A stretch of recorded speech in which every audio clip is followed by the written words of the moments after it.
विरोधी पक्षनेतेपद देत नसल्यानं संजय राऊत संतापले। दोन्ही सभागृहात विरोधी पक्षनेता नाही, अमित शहा फडणवीसांना चेकमेट करण्याचा प्रयत्न करत असल्याचा दावा।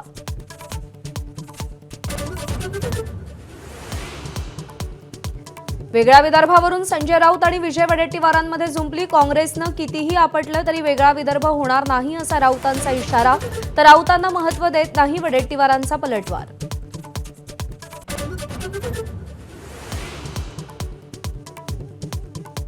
पार्थ पवारांच्या जमीन खरेदी प्रकरणात अधिकाऱ्यांनी कागदपत्र बघायला हवी होती। अजित पवारांनी अधिकाऱ्यांवर खापर फोडलं। अधिकाऱ्यांनी चूक लक्षात येताच कारवाईची भूमिका घ्यायला हवी होती असंही मत।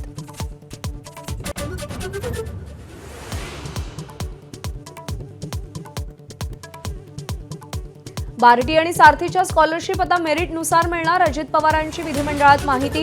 शिष्यवृत्ती मिळतीये म्हणून एकेका कुटुंबातले 5-5 लोक पीएचडी करू लागल्याचं निरीक्षण।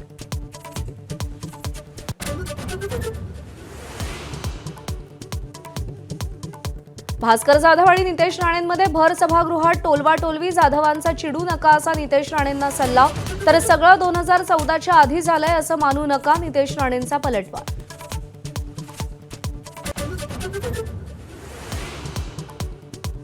मुलं पळवण्याच्या आणि बेपत्ता होण्याच्या मुद्द्यांकडे राज ठाकरेंनी लक्ष वेधलं। काय कारवाई करताय असा मुख्यमंत्र्यांना पत्र लिहून सवाल।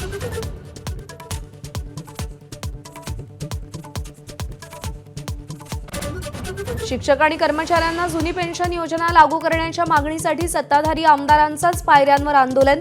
सेवेत असलेल्या शिक्षकांना टीईटी सक्तीमधून वगळा अशीही मागणी।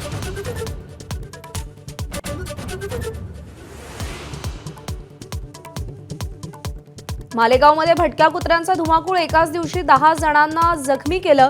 महापालिका निष्क्रिय असल्यानं संतप्त कुटुंबियांनी जखमींना महापालिकेत आणलं।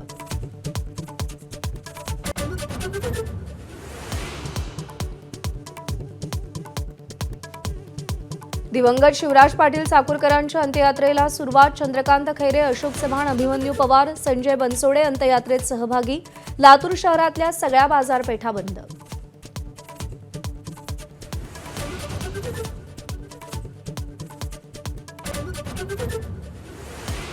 लायनल मेसीच्या 70 फुटांच्या पुतळ्याचं कोलकात्यात त्याच्याच हस्ते अनावरण। इडन गार्डनवर फुटबॉलपटू आणि चाहत्यांना अभिवादन केलं। एबीपी माझा, उघडा डोळे बघा नीट।